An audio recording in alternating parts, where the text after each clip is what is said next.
Welcome to little story bundle. ఈ story బండిల్లో మనకు ఎన్నో జీవితానికి ఉపయోగపడే నీతి కథలు, మన మనసుకు నచ్చే వినోదాన్ని అందించే కథలు ఉంటాయి. ఈ బండిల్లోంచి ఈరోజు ఒక కథను నేర్చుకుందాం. ఒక సింహం మరియు నలుగురు బ్రాహ్మణుల కథ. అనగనగా ఒక గ్రామంలో నలుగురు బ్రాహ్మణులు ఉండేవారు.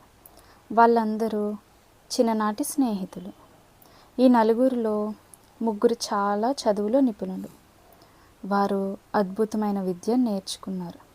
శాస్త్రాలు, మంత్రాలు, ప్రాణదానం వంటి అనేక విద్యలు వారికి వచ్చు.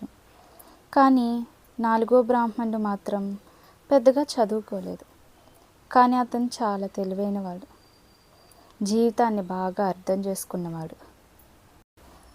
ఒకరోజు ముగ్గురు పండిత బ్రాహ్మణులు పక్క గ్రామానికి వెళ్ళి తమ విద్యకు సరితూగే ఉద్యోగం చేసి ధనాన్ని సంపాదించాలని అనుకున్నారు.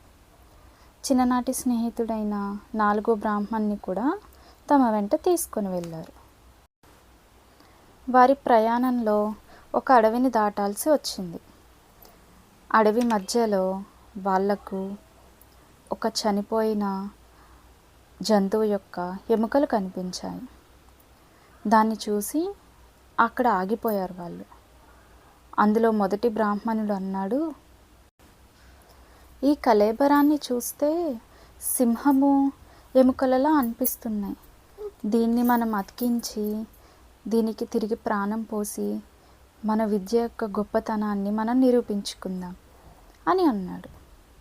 మిగిలిన ఇద్దరు బ్రాహ్మణులు సరే అన్నారు. అప్పుడు నాలుగో బ్రాహ్మణుడు ఇలా అన్నాడు, ఇది మంచి ఆలోచన కాదు. ఇది సింహం, అది ఒక మృగం. దాన్ని బ్రతికిస్తే మనల్ని ఆలోచించకుండా చంపేస్తుంది అని అన్నాడు. అతని మాటలకు మిగిలిన ముగ్గురు బ్రాహ్మణులు నవ్వారు. నువ్వు చదువురాని వాడివి, నీకు మా విద్యల విలువ తెలియదు అని అన్నారు మిగిలిన ముగ్గురు. అప్పుడు నాలుగవ బ్రాహ్మణుడు అన్నాడు, సరే అయితే కనీసం నేను చెట్టెక్కే వరకు 1 నిమిషం సమయం ఇవ్వండి నాకు. నేను చెట్టెక్కిన తర్వాత మీరు అనుకున్నది చేయండి అన్నాడు. నాలుగవ బ్రాహ్మణుడు పక్కనే ఉన్న ఒక పెద్ద చెట్టు ఎక్కి కూర్చుని కింద జరిగేదంతా గమనిస్తున్నాడు. మొదటి బ్రాహ్మణుడు తన మంత్రశక్తితో పడి ఉన్న ఎముకలన్నింటినీ జతగా చేసి ఒక సింహపు ఆకారానికి తీసుకొని వచ్చాడు.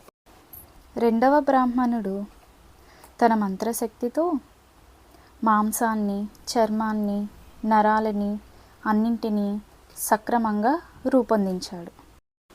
మూడవ బ్రాహ్మణుడు తన మంత్రశక్తిని ఉపయోగించి ఆ సింహానికి ప్రాణాన్ని పోశాడు.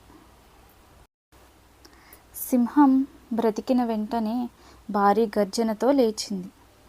అది మళ్ళీ మృగంగా మారి తిన్నగా చూస్తూ ఆ ముగ్గురు బ్రాహ్మణులపై దాడి చేసింది.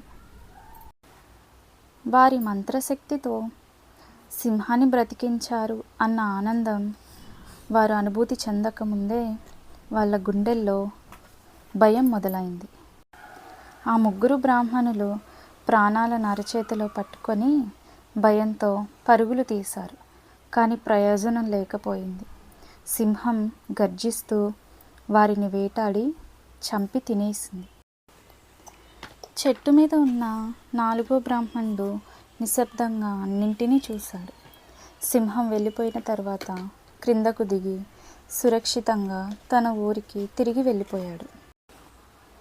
విద్య ఉన్న ఆలోచన లేకపోతే అది ప్రమాదకరమే.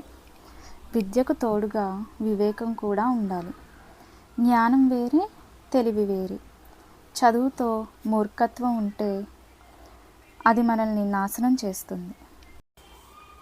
ఈ కథ మీకు ఎలా అనిపించిందో కమెంట్ చేయండి.